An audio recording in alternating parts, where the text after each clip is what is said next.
I mentioned Heidi in my review of A Little Princess. Specifically, I said this. This book is in the same literary genre as Pollyanna or Heidi or Anne of Green Gables or the Boxcar Children.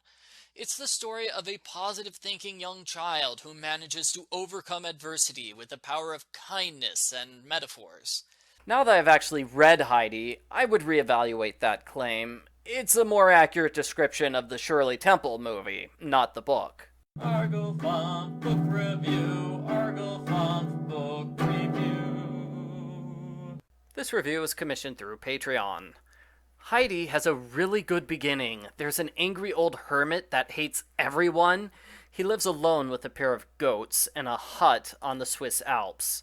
Everyone calls him the Alm Uncle, not that anyone ever talks to him. A woman named Deet marches into town with a 5-year-old girl named Heidi. Deet has raised Heidi ever since her mother died 4 years ago.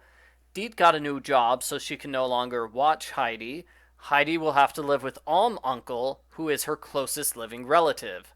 Heidi starts things off on the wrong foot by running around in her underwear. That's chapter 1. And like I said, it's a really good beginning. A wild 5-year-old forced to live with a mean hermit? What's gonna happen? Well, the book doesn't go in the direction I expected. The mean hermit immediately turns nice. Uncle helps set up a place for her in his hut, and Heidi loves everything about her new life. So what could have been the central conflict of the book ends up not being a conflict at all. Heidi spends most of her days with Peter, a boy who watches goats on the mountains. Heidi makes friends with his blind grandmother, and she convinces Uncle to help repair her house. At this point, we are 70 to 90 pages into the book, depending on which edition you're reading. Honestly, not much has happened. Heidi met Peter and his grandma, and that's about it. That's probably the biggest problem with the book. It is slow-paced to the point that the story feels aimless. After 3 years, Deet returns. She found a rich family in Frankfort called the Sesamans. They're looking to adopt a girl as a playmate for their invalid daughter, Clara. Deet takes Heidi away to live with them. The house is run by a prim older woman named Miss Rottenmeier. With a name like Rottenmeier, you know she has to be a villain. Rottenmeier instantly hates Heidi, and Heidi creates several uproars by accident. She humorously misunderstands Rottenmeier's instructions, and she doesn't understand the ways that city life differs from living in the country with a hermit.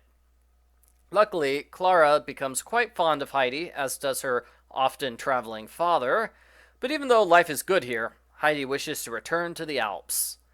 Grandma Sesaman arrives in chapter 10 and helps Heidi learn how to read. The book takes a religious turn here. Grandma teaches Heidi to pray constantly. She relates Jesus' parable of the prodigal son and explains that if God does not answer our prayers, it's not because God is ignoring us, it's because God is planning to bring us greater joy than we can currently conceive of. There's another humorous interlude where the front door is found open multiple nights in a row. Everyone is scared silly because they think the house is haunted by a ghost.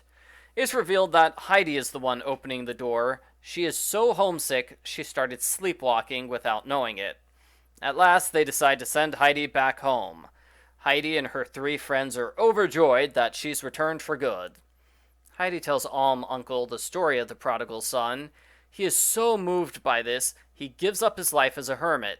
He publicly reconciles with the town by going to church for the first time in years. While this is clearly supposed to be a joyous scene, I was a little annoyed because it's not made clear why Uncle became a hermit in the first place. It's great that he's reunited with the town, but why were they divided to begin with? The original book ends here. There is a second part, which was published at the same time. Most editions combine them into one book, which is a good idea because part 2 is a touch shorter than part 1, and somehow it's even slower paced. I can describe it in 2 sentences. 2 groups of people visit Heidi, and Clara is healed. That's part 2.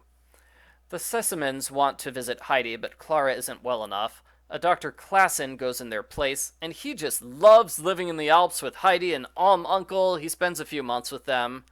In winter, they move down to the village. Heidi gives Peter reading lessons with threatening ABC rhymes, like, "If you don't learn your ABC, I'll punch you in the head. Get me?" Peter quickly learns how to read after that. The next year, the Sessamans visit Heidi.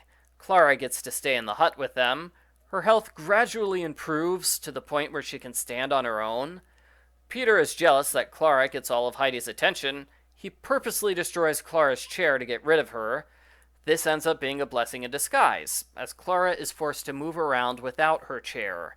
By leaning on Heidi and Peter for support, she walks for the first time. Heidi realizes this is a great example of God answering prayers in unexpected ways, as well as God bringing good out of evil. Clara's relatives are shocked to see Clara walking, and they are forever grateful to Heidi. The end. Post-book follow-up. Heidi is considered a classic novel. Written by Johanna Spyri in 1881, it has sold more than 50 million copies to date. That places it on the all-time best-selling books list. It's in the top 30. And it even has its own theme park. I am astonished at how popular this book is, because I honestly didn't like it. I thought the book was long and slow. That's a natural consequence of the premise that Heidi's living on top of a mountain with a hermit. There aren't any things to do or people to talk with, so a whole lot of nothing happens. For the most part, there isn't any plot or character development.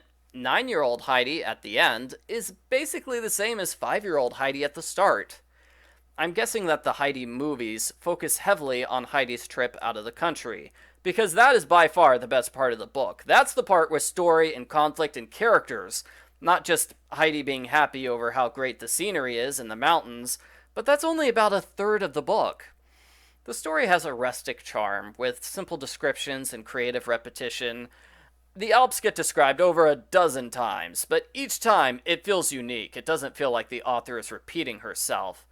But while the narration is nice, it's certainly not the type of prose that would typically be considered great literature. Perhaps it sounds better in the original German. Some people don't like the religious aspect of the book. I thought the religious material was heavy-handed, but it's tame enough. It's not heavier than the religious material you see in Berenstain Bear books. It did seem to come out of nowhere, and it was jarring the first few times it came up. Overall, I didn't like the book. It's a pleasant enough read, and it has some funny segments. I could understand why child readers would like it, but I thought it was too slow and aimless. The fact that the book pushes 400 pages doesn't help matters. I would prefer an abridged version, which leaves out the slower parts, and I am unsurprised to learn that there are multiple abridged versions of the story. I give Heidi a 3 out of 10.